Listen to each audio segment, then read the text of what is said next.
যাই, আমি একা একা। আমি যদি মতো মরে যাই, আমার কে খোঁজ করি, কার লাশ কারে দেব? ওমরা হজ শেষে সৌদি আরবে বাসায় ফেরার পথে লক্ষ্মীপুরের একই পরিবারের 4 জন সহ 5 বাংলাদেশির মর্মান্তিক মৃত্যু হয়েছে। মোট 5 জন, ওনার সাদিকের ফ্যামিলির হচ্ছে 3 জন। তো 3 জনের মধ্যে ড্রাইভার সহকারে মোট 9 জন।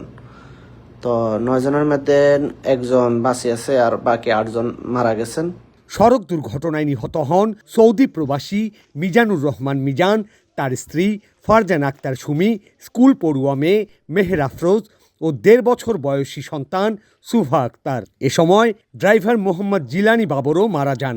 তাদের মৃত্যুতে পুরো এলাকায় নেমে এসেছে শোকের ছায়া। সৌদি টাইম 11টা এবং বাংলাদেশ টাইম রাত 2টায় গাড়ি অ্যাক্সিডেন্ট করে মিজানের ফ্যামিলি সহ মিজানের 3 মেয়ে সহ মারা গেছে, আমরা এতটুকু জানি। কালকে রাত্রে রেস্টুরেন্টে খাইছে, খাওয়া দাওয়া করে এরা রওনা হয়ে মাঝপথে আসিয়ে গাড়ি অ্যাক্সিডেন্ট করছে আর কি।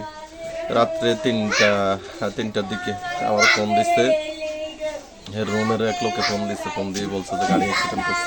ভালো মানুষ, ও কখনো কারোর সাথে মারামারি বা কিলাকিলি কখনো ঝগড়াঝাটি কিছু করে নাই, এবং এলাকার যত উন্নয়ন, যত খেলাধুলা সব কিছুর মধ্যেও ডোনেশন করে।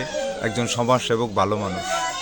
এদিকে একই ঘটনায় মিজানের মেঝো মেয়ে ফাইজা আক্তার গুরুতর আহত হয়ে জেদ্দা শহরের একটি হাসপাতালে ভর্তি আছেন।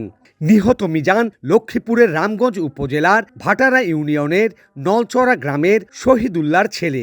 আমার বাগিনাটা সৌদি আরবে মৃত্যুবরণ করিয়েছে। এখন আমরা ঊর্ধ্বতন কর্তৃপক্ষের কাছে সবিনয় অনুরোধ করিতেছি, আমাদের লাশটা যেন আমাদের মাঝে অতি দ্রুত একটু পৌঁছিয়ে দেয়।